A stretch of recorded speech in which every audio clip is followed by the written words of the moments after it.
Ai mers vreodată cu un taxi curat, cu aer condiționat, cu șofer respectuos, care te-a întrebat dacă te deranjează muzica lui sau ai alte preferințe? Sau care te-a întrebat dacă aerul condiționat este prea rece și preferi să fie dat la minim? Sau care te-a întrebat dacă ai un traseu preferat sau mergi așa cum sugerează aplicația? Sau ai fost vreodată la un restaurant elegant, cu oameni zâmbitori, cu mâncare bună, cu atmosferă plăcută și prețuri rezonabile? Nu este asta ceea ce preferi? Asta este desired.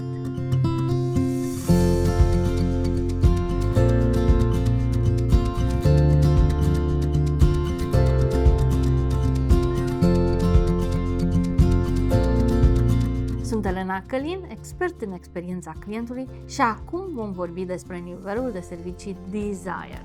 Înainte de toate, aș vrea să recapitulăm cele 6 niveluri de servicii, de la cel mai rău la cel mai bun. Avem criminal, basic, expected, desired, surprising și unbelievable. Suntem la desired și hai să venim cu câteva exemple de desired. Produsul vine cu instrucțiuni clare și ușor de urmărit. Livrarea are loc în ziua potrivită și exact la ora convenită. Factura este corectă și oferă mai multe metode de plată. Magazinul în care intri îți oferă sugestii personalizate pe baza istoricului de cumpărături, iar personalul este prietenos și dornic să ajute. Hotelul la care te-ai cazat îți oferă un serviciu de concierge care poate aranja orice, de la rezervări la restaurant până la planificarea activităților turistice, conform preferințelor tale.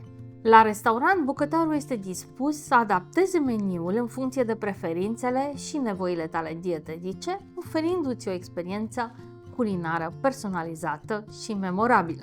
Acest nivel superior de servicii poate avea loc și în cadrul unei organizații. Să presupunem că ceri ajutorul unui coleg și că el face tot ceea ce ai cerut și foarte rapid, apoi îți spune dacă ai nevoie de altceva, doar întreabă-mă și voi fi foarte fericit să te ajut. Servicii desired poți să primești și în domeniul public. De exemplu, pașaportul sau permisul tău de conducere este eliberat rapid, fără să stai la cozi, fără să te plimbi la ghișee. Funcționarii publici sunt amabili, sunt proactivi, îți oferă informații suplimentare și se asigură că înțelegi pe deplin tot procesul.